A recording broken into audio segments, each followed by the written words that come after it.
شروع اللہ کا نام لے کر جو بڑا مہربان نہایت رحم والا ہے۔ الف لام را، یہ کتاب روشن کی آیتیں ہیں۔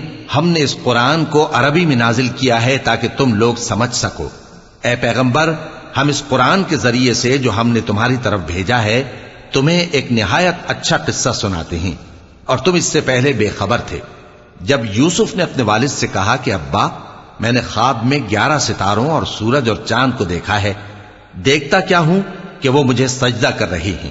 انہوں نے کہا کہ بیٹا، اپنے خواب کا ذکر اپنے بھائیوں سے نہ کرنا، نہیں تو وہ تمہارے حق میں کوئی چال چلیں گے۔ کچھ شک نہیں کہ شیطان انسان کا کھلا دشمن ہے، اور اسی طرح اللہ تمہیں برگزیدہ و ممتاز کرے گا اور خواب کی باتوں کی تعبیر کا علم سکھائے گا۔ اور جس طرح اس نے اپنی نعمت پہلے تمہارے دادا پر دادا ابراہیم اور اسحاق پر پوری کی تھی، اسی طرح تم پر اور اولاد یعقوب پر پوری کرے گا۔ بے شک تمہارا پروردگار سب کچھ جاننے والا ہے، حکمت والا ہے۔ ہاں، یوسف اور ان کے بھائیوں کے قصے میں پوچھنے والوں کے لیے بہت سی نشانیاں ہیں۔ جب انہوں نے آپس میں تذکرہ کیا کہ یوسف اور اس کا بھائی ابا کو ہم سے زیادہ پیارے ہیں، حالانکہ ہم جماعت کی جماعت ہیں، کچھ شک نہیں کہ ابا کھلی غلطی پر ہیں۔ یوسف کو یا تو جان سے مار ڈالو یا کسی ملک میں پھینک آؤ، پھر ابا کی توجہ صرف تمہاری طرف ہو جائے گی، اور اس کے بعد تم نیک لوگوں میں ہو جاؤ گے۔ ان میں سے ایک کہنے والے نے کہا کہ یوسف کو جان سے نہ مارو، کسی اندھے کنویں میں ڈال دو کہ کوئی راہگیر اسے نکال کر کسی دوسرے ملک میں لے جائے گا۔ اگر تم کو کرنا ہی ہے تو یوں کرو۔ یہ مشورہ کر کے وہ اپنے والد سے کہنے لگے کہ ابا جان، کیا سبب ہے کہ آپ یوسف کے بارے میں ہمارا اعتبار نہیں کرتے، حالانکہ ہم اس کے خیر خواہ ہیں؟ کل اسے ہمارے ساتھ بھیج دیجئے کہ خوب میوے کھائے اور کھیلے کودے، ہم اس کے نگہبان ہیں۔ انہوں نے کہا کہ یہ امر مجھے غمناک کیے دیتا ہے کہ تم اسے لے جاؤ، یعنی وہ مجھ سے جدا ہو جائے، اور مجھے یہ بھی خوف ہے کہ تم کھیل میں اس سے غافل ہو جاؤ اور اسے بھیڑیا کھا جائے۔ وہ کہنے لگے کہ اگر ہماری موجودگی میں کہ ہم ایک طاقتور جماعت ہیں اسے بھیڑیا کھا گیا تو ہم بڑے نقصان میں پڑ گئے۔ غرض جب وہ اس کو لے گئے اور اس بات پر اتفاق کر لیا کہ اس کو اندھے کنویں میں ڈال دیں، اور ہم نے یوسف کی طرف وحی بھیجی کہ ایک وقت ایسا آئے گا کہ تم انہیں ان کے اس سلوک سے آگاہ کرو گے، اور ان کو اس وحی کی کچھ خبر نہ ہوگی۔ اور یہ حرکت کر کے وہ رات کے وقت باپ کے پاس روتے ہوئے آئے، کہنے لگے کہ ابا جان، ہم تو دوڑنے اور ایک دوسرے سے آگے نکلنے میں مصروف ہو گئے اور یوسف کو اپنے اسباب کے پاس چھوڑ گئے تو اسے بھیڑیا کھا گیا، اور آپ ہماری بات کو گو ہم سچ ہی کہتے ہیں باور نہیں کریں گے۔ اور ان کے کرتے پر جھوٹ موٹ کا لہو بھی لگا لائے۔ یعقوب نے کہا کہ یوں نہیں ہے، بلکہ تم اپنے دل سے یہ بات بنا لائے ہو۔ اچھا، صبر، کہ وہی خوب ہے، اور جو تم بیان کرتے ہو اس کے بارے میں اللہ ہی سے مدد چاہیے۔ اور اب اللہ کی شان دیکھو کہ اس کنویں کے قریب ایک قافلہ آوارد ہوا اور انہوں نے پانی کے لیے اپنا سقا بھیجا، تو اس نے کنویں میں ڈول لٹکایا، یوسف اس سے لٹک گئے۔ وہ بولا، زہے قسمت، یہ تو ایک لڑکا ہے، اور اس کو قیمتی سرمایہ سمجھ کر چھپا لیا۔ اور جو کچھ وہ کرتے تھے اللہ کو خوب معلوم تھا، اور انہوں نے اس کو تھوڑی سی قیمت یعنی مادود چند درہموں پر بیچ ڈالا، اور وہ اس سے بیزار ہو رہے تھے۔ اور مصر میں جس شخص نے اس کو خریدا، اس نے اپنی بیوی سے جس کا نام زلیخا تھا کہا کہ اس کو عزت و اکرام سے رکھو، عجب نہیں کہ یہ ہمیں فائدہ دے یا ہم اسے بیٹا بنا لیں۔ اس طرح ہم نے یوسف کو سرزمین مصر میں جگہ دی، اور غرض یہ تھی کہ ہم ان کو خواب کی باتوں کی تعبیر سکھائیں، اور اللہ اپنے کام پر غالب ہے، لیکن اکثر لوگ نہیں جانتے۔ اور جب وہ اپنی جوانی کو پہنچے تو ہم نے ان کو دانائی اور علم عطا کیا، اور نیکوکاروں کو ہم اسی طرح بدلہ دیا کرتے ہیں۔ اور جس عورت کے گھر میں وہ رہتے تھے اس نے ان کو اپنی طرف مائل کرنا چاہا، اور دروازے بند کر کے کہنے لگی، یوسف جلدی آؤ۔ انہوں نے کہا کہ اللہ پناہ میں رکھے، وہ یعنی تمہارے میاں تو میرے آقا ہیں، انہوں نے مجھے اچھی طرح سے رکھا ہے، میں ایسا ظلم نہیں کر سکتا، بے شک ظالم لوگ فلاح نہیں پائیں گے۔ اور اس عورت نے ان کا قصد کیا اور انہوں نے اس کا قصد کیا۔ اگر وہ اپنے پروردگار کی نشانی نہ دیکھتے تو جو ہوتا سو ہوتا۔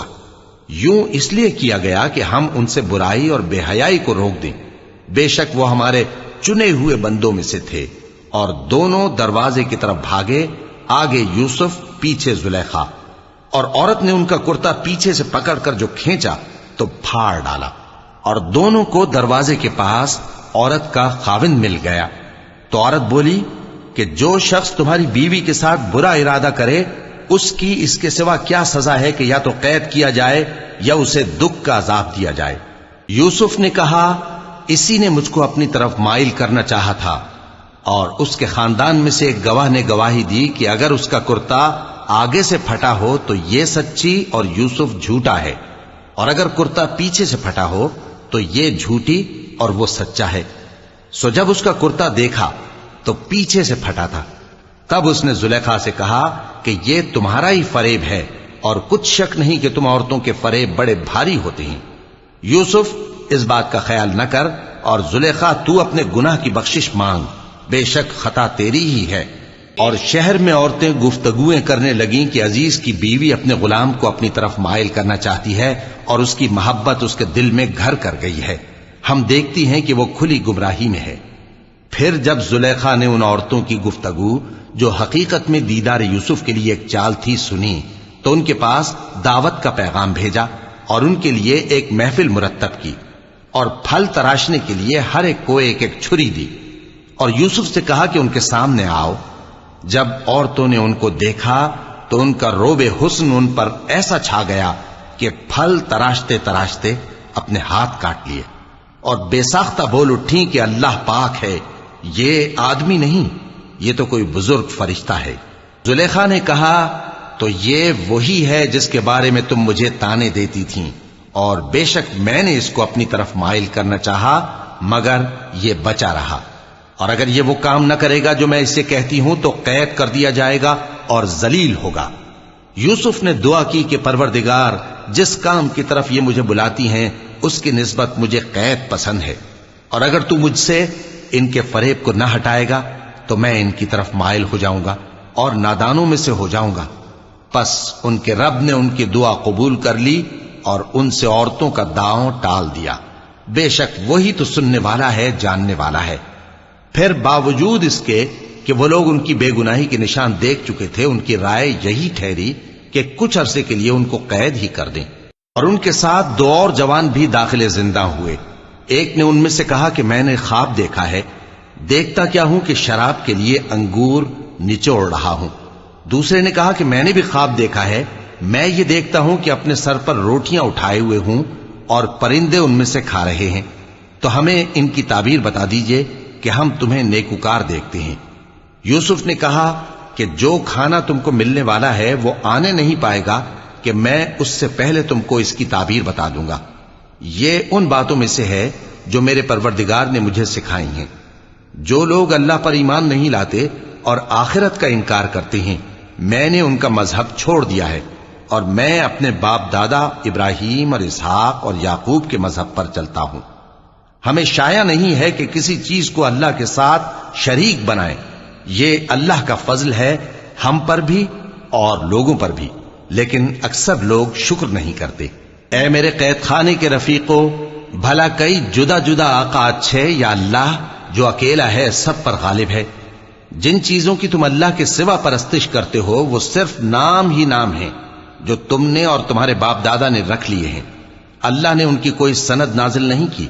سن رکھو کہ اللہ کے سوا کسی کی حکومت نہیں ہے، اس نے ارشاد فرمایا ہے کہ اس کے سوا کسی کی عبادت نہ کرو، یہی سیدھا دین ہے، لیکن اکثر لوگ نہیں جانتے۔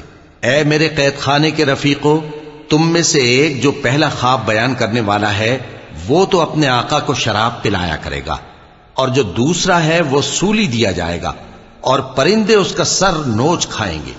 جو بات تم مجھ سے پوچھتے تھے وہ فیصل ہو چکی ہے۔ اور ان دونوں میں سے جس کی نسبت یوسف نے خیال کیا کہ وہ رہائی پا جائے گا، اس سے کہا کہ اپنے آقا سے میرا ذکر بھی کر دینا۔ پھر شیطان نے اسے ان کا اپنے آقا سے ذکر کرنا بھلا دیا، اور یوسف کئی برس قید خانے ہی میں رہے۔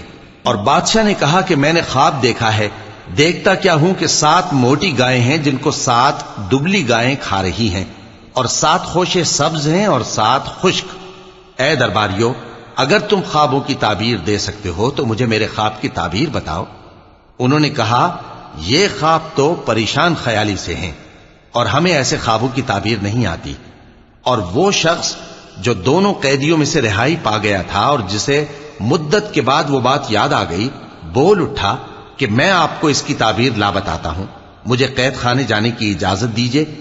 غرض وہ یوسف کے پاس آیا اور کہنے لگا، یوسف، اے بڑے سچے یوسف، ہمیں اس خواب کی تعبیر بتائیے کہ 7 موٹی گایوں کو 7 دبلی گائیں کھا رہی ہیں اور 7 خوشے سبز ہیں اور 7 سوکھے، تاکہ میں لوگوں کے پاس واپس جا کر تعبیر بتاؤں۔ عجب نہیں کہ وہ تمہاری قدر جانے۔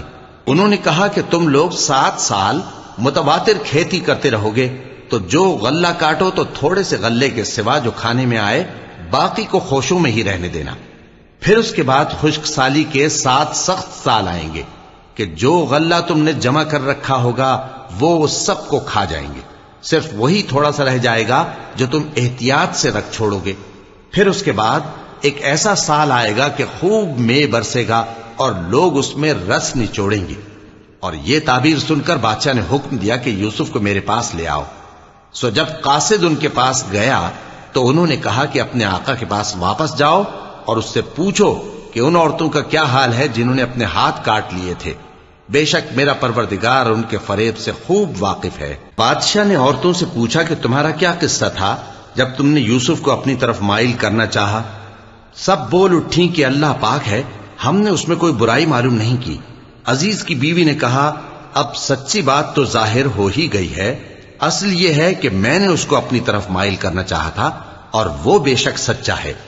یوسف نے کہا کہ میں نے یہ بات اس لیے پوچھی ہے کہ عزیز کو یقین ہو جائے کہ میں نے اس کی پیٹھ پیچھے اس کی امانت میں خیانت نہیں کی، اور اللہ خیانت کرنے والوں کی چال کو چلنے نہیں دیتا۔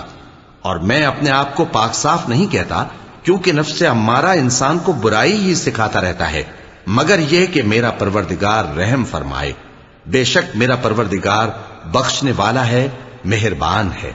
اور بادشاہ نے حکم دیا کہ اسے میرے پاس لاؤ، میں اسے اپنا مصاحب خاص بناؤں گا۔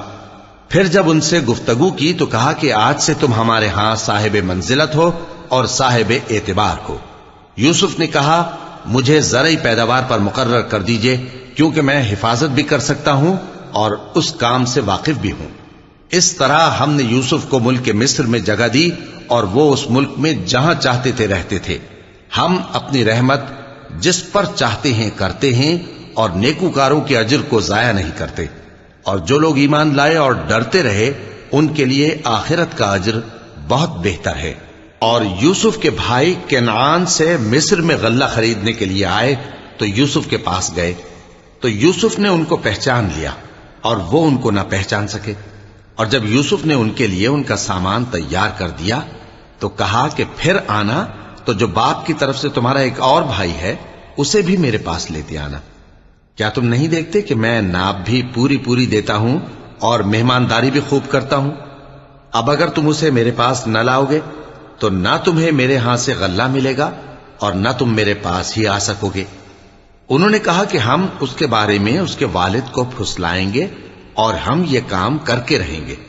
اور یوسف نے اپنے خدام سے کہا کہ ان کا سرمایہ یعنی غلے کی قیمت ان کے سامان میں رکھ دو۔ عجب نہیں کہ جب یہ اپنے اہل و عیال میں جائیں تو اسے پہچان لیں، اور عجب نہیں کہ یہ پھر یہاں آئیں۔ بس جب وہ اپنے والد کے پاس واپس گئے تو کہنے لگے کہ ابا، ہمارے لیے غلے کی بندش کر دی گئی ہے، تو ہمارے ساتھ ہمارے بھائی کو بھیج دیجئے تاکہ ہم پھر غلہ لائیں اور ہم اس کے نگہبان ہیں۔ یعقوب نے کہا کہ میں اس کے بارے میں تمہارا اعتبار نہیں کرتا، مگر ویسا ہی جیسا پہلے اس کے بھائی کے بارے میں کیا تھا، سو اللہ ہی بہتر نگہبان ہے اور وہ سب سے زیادہ رحم کرنے والا ہے۔ اور جب انہوں نے اپنا اسباب کھولا تو دیکھا کہ ان کا سرمایہ واپس کر دیا گیا ہے۔ کہنے لگے، ابا، ہمیں اور کیا چاہیے؟ دیکھیے یہ ہماری پونجی بھی ہمیں واپس کر دی گئی ہے، اور ہم اپنے اہل و عیال کے لیے پھر غلہ لائیں گے اور اپنے بھائی کی نگہبانی کریں گے، اور ایک بار شتر زیادہ لائیں گے کہ یہ غلہ جو ہم لائے ہیں تھوڑا ہے۔ یعقوب نے کہا کہ جب تک تم اللہ کا عہد نہ دو کہ اس کو میرے پاس صحیح و سالم لے آؤ گے، میں اسے ہرگز تمہارے ساتھ نہیں بھیجنے کا، مگر یہ کہ تم گھیر لیے جاؤ یعنی بے بس ہو جاؤ تو مجبوری ہے۔ پس جب انہوں نے والد کو اپنا قول دیا تو یعقوب نے کہا کہ جو قول و قرار ہم کر رہے ہیں اس کا اللہ ضامن ہے، اور فرمایا کہ اے میرے بیٹو، ایک ہی دروازے سے داخل نہ ہونا بلکہ جدا جدا دروازوں سے داخل ہونا، اور میں اللہ کی تقدیر کو تو تم سے روک نہیں سکتا، بے شک حکم اللہ ہی کا ہے، میں اسی پر بھروسہ رکھتا ہوں، اور اہل توکل کو اسی پر بھروسہ رکھنا چاہیے۔ اور جب وہ ان مقامات سے داخل ہوئے جہاں جہاں سے داخل ہونے کے لیے ان کے والد نے ان سے کہا تھا، تو وہ تدبیر اللہ کے حکم کو ذرا بھی ٹال نہیں سکتی تھی۔ ہاں، وہ یعقوب کے دل کی خواہش تھی جو انہوں نے پوری کی تھی، اور بے شک وہ صاحب علم تھے، کیونکہ ہم نے ان کو علم سکھایا تھا، لیکن اکثر لوگ نہیں جانتے۔ اور جب وہ لوگ یوسف کے پاس پہنچے تو یوسف نے اپنے حقیقی بھائی کو اپنے پاس جگہ دی اور کہا کہ میں تمہارا بھائی ہوں، تو جو سلوک یہ ہمارے ساتھ کرتے رہے ہیں اس پر افسوس نہ کرنا۔ پھر جب ان کا اسباب تیار کر دیا تو اپنے بھائی کے تھیلے میں آپ خورا رکھ دیا۔ پھر جب وہ آبادی سے باہر نکل گئے تو ایک پکارنے والے نے آواز دی کہ قافلے والو، تم تو چور ہو۔ وہ ان کی طرف متوجہ ہو کر کہنے لگے کہ تمہاری کیا چیز کھوئی گئی ہے؟ وہ بولے کہ بادشاہ کا کٹورا کھویا گیا ہے، اور جو شخص اس کو لے کے آئے اس کے لیے ایک بار شتر انعام، اور میں اس کا ضامن ہوں۔ وہ کہنے لگے کہ اللہ کی قسم، تم کو معلوم ہے کہ ہم اس ملک میں اس لیے نہیں آئے کہ خرابی کریں اور نہ ہم چوری کیا کرتے ہیں۔ وہ بولے کہ اگر تم جھوٹے نکلے یعنی چوری ثابت ہوئی تو اس کی سزا کیا؟ انہوں نے کہا کہ اس کی سزا یہ کہ جس کے تھیلے میں وہ دستیاب ہو وہی اس کا بدل قرار دیا جائے، ہم ظالموں کو یہی سزا دیا کرتی ہیں۔ پھر یوسف نے اپنے بھائی کے تھیلے سے پہلے ان کے تھیلوں کو دیکھنا شروع کیا، پھر اپنے بھائی کے تھیلے میں سے اس کو نکال لیا۔ اس طرح ہم نے یوسف کے لیے تدبیر کی، ورنہ بادشاہ کے قانون کے مطابق وہ اپنے بھائی کو لے نہیں سکتے تھے مگر یہ کہ اللہ چاہے۔ ہم جس کے چاہتے ہیں درجے بلند کرتے ہیں، اور ہر علم والے سے بڑھ کر ایک بڑا علم والا ہے۔ برادران یوسف نے کہا کہ اگر اس نے چوری کی ہو تو کچھ عجب نہیں کہ اس کے ایک بھائی نے بھی پہلے چوری کی تھی، مگر یوسف نے اس بات کو اپنے دل میں مخفی رکھا اور ان پر ظاہر نہ ہونے دیا، یعنی زیر لب کہا کہ تم بڑے برے ہو، اور جو تم بیان کرتے ہو اللہ اسے خوب جانتا ہے۔ وہ کہنے لگے کہ اے عزیز، اس کے والد بہت بوڑھے ہیں اور اس سے بہت محبت رکھتے ہیں، تو اس کو چھوڑ دیجئے اور اس کی جگہ ہم میں سے کسی کو رکھ لیجئے، ہم دیکھتے ہیں کہ آپ احسان کرنے والے ہیں۔ یوسف نے کہا کہ اللہ پناہ میں رکھے کہ جس شخص کے پاس ہم نے اپنی چیز پائی ہے اس کے سوا کسی اور کو پکڑ لیں، ایسا کریں تو ہم بڑے بے انصاف ہیں۔ آخر جب وہ اس سے نا امید ہو گئے تو الگ ہو کر صلاح کرنے لگے۔ سب سے بڑے نے کہا، کیا تم نہیں جانتے کہ تمہارے والد نے تم سے اللہ کا عہد لیا ہے، اور اس سے پہلے بھی تم یوسف کے بارے میں قصور کر چکے ہو؟ تو جب تک والد صاحب مجھے اجازت نہ دیں میں تو اس جگہ سے ہلنے کا نہیں، یا اللہ میرے لیے کوئی فیصلہ کرے، اور وہ سب سے بہتر فیصلہ کرنے والا ہے۔ تم سب والد صاحب کے پاس واپس جاؤ اور کہو کہ ابا، آپ کے صاحبزادے نے وہاں جا کر چوری کی، اور ہم نے تو اپنی دانست کے مطابق آپ سے اس کے لے آنے کا عہد کیا تھا، مگر ہم غیب کی باتوں کے جاننے اور یاد رکھنے والے تو نہیں تھے، اور جس بستی میں ہم ٹھہرے تھے وہاں سے یعنی اہل مصر سے اور جس قافلے میں آئے ہیں اس سے دریافت کر لیجئے، اور ہم اس بیان میں بالکل سچے ہیں۔ جب انہوں نے یہ بات یعقوب سے آ کر کہی تو انہوں نے کہا کہ حقیقت یوں نہیں ہے، بلکہ یہ بات تم نے اپنے دل سے بنا لی ہے، تو صبر ہی بہتر ہے۔ عجب نہیں کہ اللہ ان سب کو میرے پاس لے آئے، بے شک وہ علم والا ہے، حکمت والا ہے۔ اور ان کے پاس سے چلے گئے اور کہنے لگے کہ ہائے افسوس یوسف پر، ہائے افسوس، اور رنج و الم میں ان کی آنکھیں سفید ہو گئیں اور ان کا دل غم سے بھر رہا تھا۔ بیٹے کہنے لگے کہ واللہ آپ تو یوسف کو اسی طرح یاد ہی کرتے رہیں گے یہاں تک کہ آپ گھل جائیں گے یا جان ہی دے دیں گے۔ انہوں نے کہا کہ میں تو اپنے غم و اندوہ کا اظہار اللہ سے کرتا ہوں، اور اللہ کی طرف سے وہ باتیں جانتا ہوں جو تم نہیں جانتے۔ اے بیٹو، یوں کرو کہ ایک دفعہ پھر جاؤ اور یوسف اور اس کے بھائی کو تلاش کرو، اور اللہ کی رحمت سے نا امید نہ ہونا کہ اللہ کی رحمت سے تو کافر لوگ ہی نا امید ہوا کرتے ہیں۔ پھر جب وہ یوسف کے پاس گئے تو کہنے لگے کہ اے عزیز، ہمیں اور ہمارے اہل و عیال کو بڑی تکلیف ہو رہی ہے اور ہم یہ تھوڑا سا سرمایہ لائے ہیں، آپ ہمیں اس کے عوض پورا غلہ دے دیجئے اور ہم پر خیرات کیجئے کہ اللہ خیرات کرنے والوں کو ثواب دیتا ہے۔ یوسف نے کہا تمہیں معلوم ہے کہ جب تم نادانی میں پھنسے ہوئے تھے تو تم نے یوسف اور اس کے بھائی کے ساتھ کیا کیا تھا؟ وہ بولے کیا واقعی تم ہی یوسف ہو؟ انہوں نے کہا ہاں میں یوسف ہوں، اور بن یامین کی طرف اشارہ کر کے کہنے لگے یہ میرا بھائی ہے، اللہ نے ہم پر بڑا احسان کیا ہے، جو شخص اللہ سے ڈرتا اور صبر کرتا ہے تو اللہ نیکوکاروں کا اجر ضائع نہیں کرتا۔ وہ بولے اللہ کی قسم اللہ نے تم کو ہم پر فضیلت بخشی ہے اور بے شک ہم خطاکار تھے۔ یوسف نے کہا کہ آج کے دن تم پر کوئی ملامت نہیں، اللہ تم کو معاف کرے اور وہ سب سے بڑھ کر رحم کرنے والا ہے۔ یہ میرا کرتا لے جاؤ، پھر اسے والد صاحب کے منہ پر ڈال دینا تو وہ بینا ہو جائیں گے، اور اپنے تمام اہل و عیال کو میرے پاس لے آؤ۔ اور جب قافلہ مصر سے روانہ ہوا تو ان کے والد کہنے لگے کہ اگر مجھ کو یہ نہ کہو کہ بوڑھا بہک گیا ہے تو مجھے تو یوسف کی بو آ رہی ہے۔ وہ بولے کہ واللہ آپ اسی قدیم غلطی میں مبتلا ہیں۔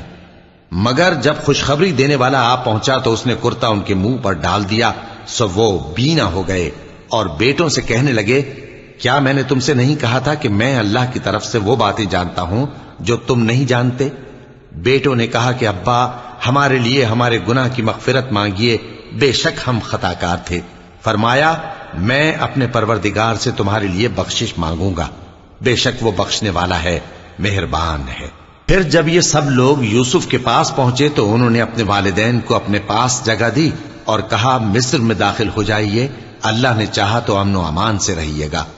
اور اپنے والدین کو تخت پر بٹھایا اور سب ان کے آگے سجدے میں گر پڑے۔ اور اس وقت یوسف نے کہا ابا جان یہ میرے اس خواب کی تعبیر ہے جو میں نے پہلے بچپن میں دیکھا تھا، میرے پروردگار نے اسے سچ کر دیا اور اس نے مجھ پر بہت سے احسان کیے ہیں کہ مجھ کو قید خانے سے نکالا، اور اس کے بعد کہ شیطان نے مجھ میں اور میرے بھائیوں میں فساد ڈال دیا تھا آپ کو گاؤں سے یہاں لایا۔ بے شک میرا پروردگار جو چاہتا ہے تدبیر سے کرتا ہے، وہ علم والا ہے، حکمت والا ہے۔ جب یہ سب باتیں ہو لیں تو یوسف نے اللہ سے دعا کی کہ اے میرے پروردگار تو نے مجھ کو حکومت سے نوازا اور خوابوں کی تعبیر کا علم بخشا۔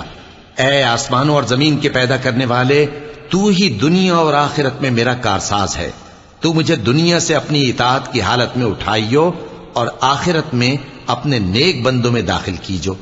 اے پیغمبر یہ اخبار غیب میں سے ہیں جو ہم تمہاری طرف بھیجتے ہیں۔ اور جب برادران یوسف نے اپنی بات پر اتفاق کیا تھا اور وہ فریب کر رہے تھے تو تم ان کے پاس تو نہ تھے، اور بہت سے آدمی گو تم کتنی خواہش کرو ایمان لانے والے نہیں ہیں، اور تم ان سے اس خیر خواہی کا کچھ صلہ بھی تو نہیں مانگتے۔ یہ قرآن اور کچھ نہیں تمام جہانوں کے لیے نصیحت ہے، اور آسمان و زمین میں بہت سی نشانیاں ہیں جن پر سے یہ گزرتے ہیں اور ان کو نظر انداز کر دیتے ہیں، اور یہ اکثر اللہ پر ایمان نہیں رکھتے مگر اس کے ساتھ شرک بھی کرتے ہیں۔ تو کیا یہ اس بات سے بے خوف ہیں کہ ان پر اللہ کا عذاب نازل ہو کر ان کو ڈھانپ لے یا ان پر ناگہاں قیامت آ جائے اور انہیں خبر بھی نہ ہو؟ کہہ دو میرا رستہ تو یہ ہے، میں اللہ کی طرف بلاتا ہوں سمجھ بوجھ کر، میں بھی لوگوں کو اللہ کی طرف بلاتا ہوں اور میرے پیرو بھی، اور اللہ پاک ہے اور میں شرک کرنے والوں میں سے نہیں ہوں۔ اور ہم نے تم سے پہلے بستیوں کے رہنے والوں میں سے مرد ہی بھیجے تھے جن کی طرف ہم وہی بھیجتے تھے۔ کیا ان لوگوں نے ملک میں سیر و سیاحت نہیں کی کہ دیکھ لیتے کہ جو لوگ ان سے پہلے تھے ان کا انجام کیا ہوا؟ اور متقیوں کے لیے آخرت کا گھر بہت اچھا ہے، کیا تم سمجھتے نہیں؟ یہاں تک کہ جب پیغمبر نا امید ہو گئے اور انہوں نے خیال کیا کہ اپنی نصرت کے بارے میں جو بات انہوں نے کہی تھی اس میں وہ سچے نہ نکلے تو ان کے پاس ہماری مدد آ پہنچی، پھر جسے ہم نے چاہا بچا دیا، اور ہمارا عذاب اتر کر گناہگار لوگوں سے پھیرا نہیں کرتا۔ ان کے قصے میں عقل مندوں کے لیے عبرت ہے۔ یہ قرآن ایسی بات نہیں ہے جو اپنے دل سے بنائی گئی ہو، بلکہ جو کتابیں اس سے پہلے نازل ہوئی ہیں ان کی تصدیق کرنے والا ہے اور ہر چیز کی تفصیل کرنے والا، اور مومنوں کے لیے ہدایت اور رحمت ہے۔